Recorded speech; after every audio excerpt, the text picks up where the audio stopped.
All right, home stretch. So here we're going to talk about your immunological memory and the two types of immunity, active immunity and passive immunity, and then a couple of clinical terms, autoimmune, allergy, and AIDS.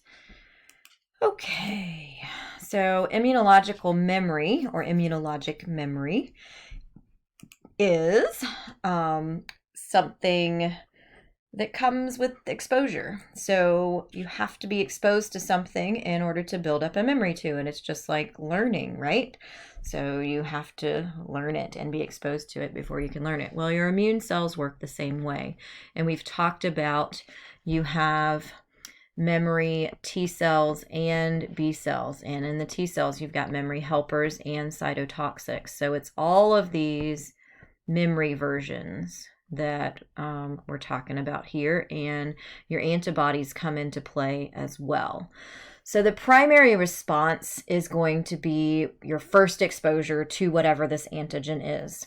Maybe it's a virus, right? That is going to result in all that stuff that we just talked about. You make the proper T cells, the proper B cells that are going to respond to it and get activated and help you get rid of this virus. And you also make the memory cells. You see down here, before we get to the secondary response, this is your antibody titers. So we're going to do all that stuff with making the cells, the clones and the memory cells. And along the way, you make some of those Igs that we were just talking about. IgMs are the first ones that are made.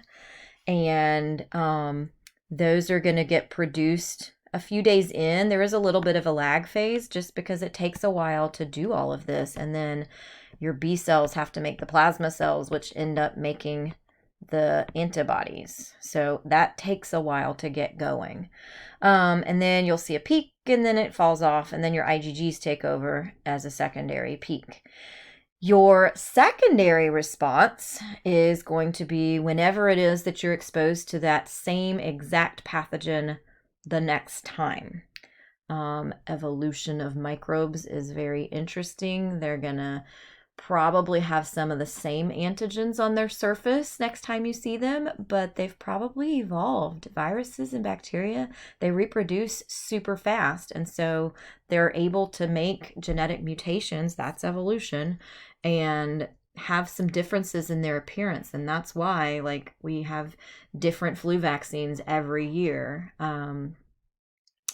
It's just the microbe has evolved. So hopefully some of it is going to be the same and you can respond to it this way. So your secondary response would be occurring because of the same antigen.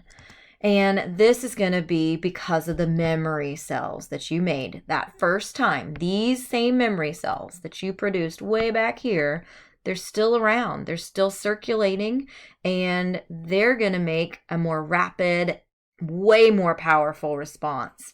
You do still make your IgMs with this exposure. The lag time is shorter this time, so this is going to be a faster response.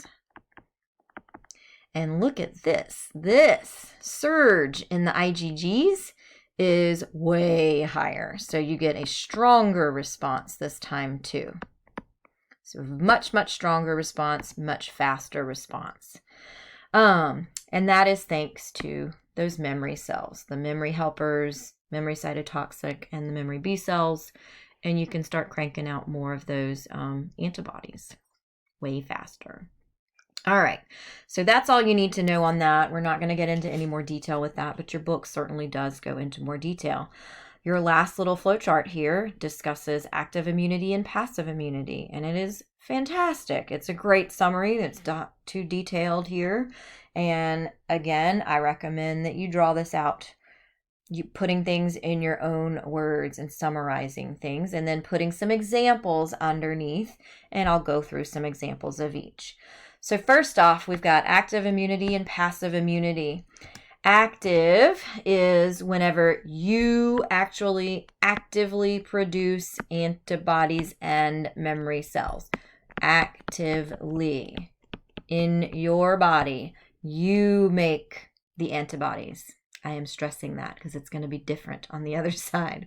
So you came in contact with an antigen, you were exposed to it, and then your immune cells get to work. You make the antibodies, you make the memory cells. That's what happens when you get sick, right? So if it's naturally acquired, it's direct exposure to the antigen. If it's artificially acquired, that's going to be some sort of weakened or dead form of a virus in the form of a vaccine. So natural, active, this is like when you are directly exposed to the flu. You get the flu from a friend.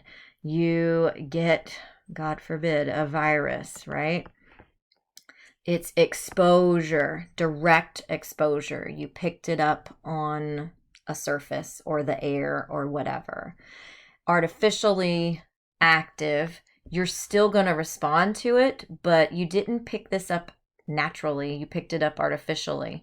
This is vaccines. So a lot of vaccines work with either weakened forms of viruses or dead forms. They're called killed forms of viruses. So think about all the vaccines we get, mumps vaccines, measles vaccines. They are exposing us to this antigen. So you inject this virus into your body and you want your body to respond. That's active immunity. Making antibodies, making memory cells, so that if you encounter that measles, for example, you can respond to it quickly and strongly because you've already been exposed to it before. Vaccination is a thing that's in the news a lot, and certainly listen to your own doctors, but they're pretty remarkable, and we can prevent diseases this way. So, this clinical view just goes over that. And if you take microbiology, you will learn a lot more about this. It's a really interesting class. You can have oral vaccines, intradermal vaccines, IV vaccines, intraperitoneal vaccines, like the rabies vaccines for humans, and then intranasal up the nose vaccines, like for dogs, kennel cough goes that way.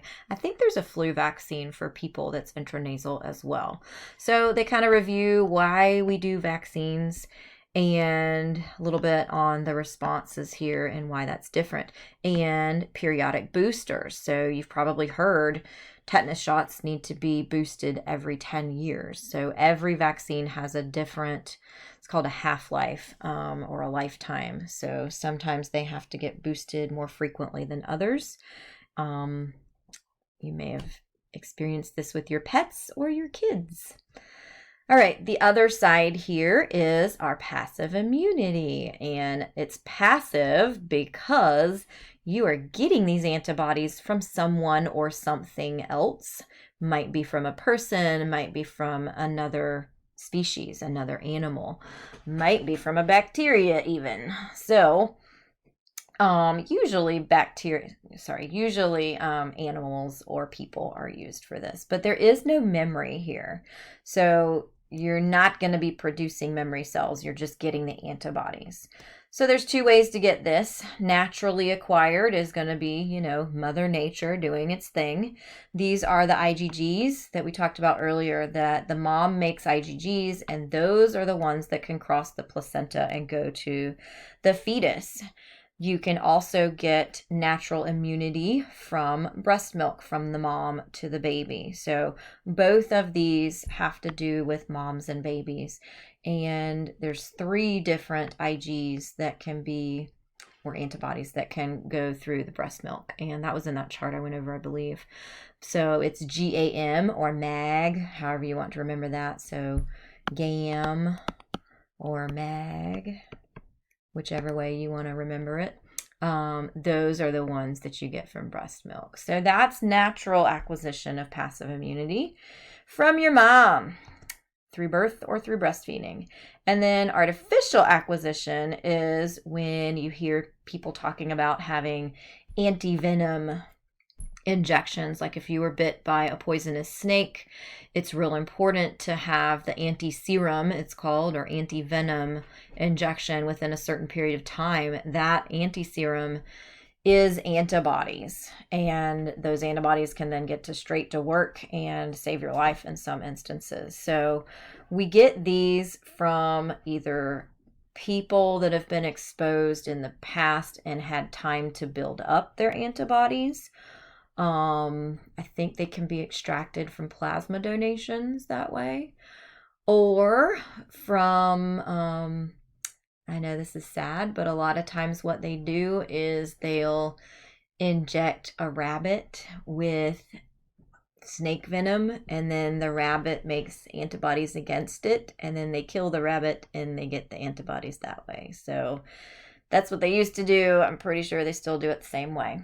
So happy little baby is over here on the natural acquisition, and then the artificial acquisition is, if you got bit by a poisonous snake. All right, so that's your active and passive immunity, and then the last little bit here is just a couple different disorders. So the first one is autoimmune responses and autoimmune disorders. What's happening here, if you know your word roots, auto means self and immune. This is where your immune system, they do a good job of summarizing it right here. Your immune system can't tell self from non-self, and it's going to target some of your self antigens, things that your body normally produces. Different proteins and just different autoimmune disorders target different body parts. I think I've probably said this to you guys before, but I have an autoimmune disease that's a muscle and joint disorder, and it flares up from time to time, but I've done lots of things, alternative pathways to try to keep it in check. So talk to me about that on the side if you want to. But what happens there in my body is my immune cells react to the synovial membrane on the inside of my joints, and it causes inflammation in the joint, and it causes myalgia in my muscles because it's attacking the muscle as well. So pretty painful, not fun. So what's happening here is your self antigens could be similar to a foreign one, and it's basically like your immune cells get confused. That's called cross-reactivity, although you don't need to know that term. And they give you an example here, rheumatic heart disease, if you've ever heard of that. It's because certain heart proteins that you have in your body are really similar to some of the antigens on the Streptococcus bacteria. And so your immune cells attack your valves, and that causes rheumatic heart disease. So that's kind of crazy. And then another way that this could work is that your self antigens may have been changed by an infection, and this is called altered self antigens. So what's happening here is you get a microbe that infects your body, and then it changes some of your proteins. This is actually what happened to me. They think they don't really understand how this happened, but I was infected by a virus. I just picked up a virus from my nephew, and it causes a crazy immune response in people. And then that infection of this virus, it's a parvovirus that caused it. It's slap cheek syndrome. Yeah, that is it. Slap cheek syndrome, or Fift's disease in kids. If you didn't get that as a kid, if you get it as an adult, it causes very different symptoms. And what happened is it then triggered an autoimmune response in me. So it's just crazy how this stuff works. This is also how type 1 diabetes works. So they think that they're not positive, but they think it changes the proteins in some of those cells in your pancreas, the beta cells, and you destroy those cells. So then you can't produce insulin. Another form is MS, if you've heard of that, and that's going to destroy the myelin sheath in your central nervous system. So that's caused by some T cells. So kind of crazy. So type 1 diabetes is the example that you need to know there for destroying the beta cells in the pancreas. All right, and then allergies. Lots of people have allergies, nowhere near as serious as some of the autoimmune diseases, unless you're in this category. So anaphylaxis could kill you immediately. This is also known as acute hypersensitivity. And that term, hypersensitivity, means you're oversensitive. It's an exaggerated response of your immune system to some allergen or antigen. So maybe it's pollen, or maybe it's seafood, or whatever, but it just depends on what your body is doing in response to this. But sorry, you have your initial exposure to the allergen here, and that's when you're sensitized to it. And then when you're exposed to it again, this is when it gets activated, and then the effectors go crazy. And different antigens or allergens cause different effects in different people. Lots of people get rhinitis or hay fever. I actually get hives and hay fever in response to some cats, which they say it's because of some of the proteins in their saliva. Allergic asthma, I actually had that as a kid. Luckily, I don't have anaphylactic shock, but I know a couple friends that do. Allergic to dairy severely, or seafood severely. So read up on that if you are in one of those categories and learn more about yourself. All right, so the last thing here is HIV and AIDS. And this HIV and AIDS, I'm sure you've heard of before. We talk a little bit about this in BIO211 when you learn about viruses, if you take that or are planning on taking that. What happens here is AIDS is acquired immunodeficiency syndrome. So think about that. You acquired it from somewhere, and it's an immunodeficient, meaning your immune system's not working properly, syndrome. It is a result of HIV. HIV is human immunodeficiency virus, and you probably knew that part already. So HIV is the virus, and what happens here is HIV, which is this thing right here, that's the virus. Viruses are actually kind of cool looking if you look at them under the microscope. But the HIV virus targets your helper T cells. It doesn't infect, I don't think it infects any other cells in your body, at least not as much as it does the helper T cells. So it actually binds to, do you see what it's binding to right here? Some of those CD4 receptors. So it has CD4 receptor matching antigens on the surface, and this is how it gets in your body and wreaks havoc. So it infects your helper T cells, it destroys your helper T cells. So think about this. What was the function of a helper T cell? To help other cells. You have to have helper T cells to activate other helper T cells, to activate cytotoxic T cells, to activate B cells. So and they talk about that in this part down here, if you destroy your helper T cells, you have really, really weakened your immune response. So anytime you get infected with anything, you then can't respond to it. So it could be something as simple as the flu, and you could end up dying from it. So sometimes what happens, this is kind of crazy, and I think they talk about this, up here, it can sit dormant for months or years, but prolonged HIV infection is going to lead to AIDS. So a person might have HIV and not have AIDS yet, because it's kind of dormant, hanging out in your cells, not really doing anything. And then it becomes active and infects more and more and more cells, and then you get these big old deficiencies in your immune system. So that is HIV and AIDS. All right, the end of a very long, complex chapter. Go back and review some chunks as needed.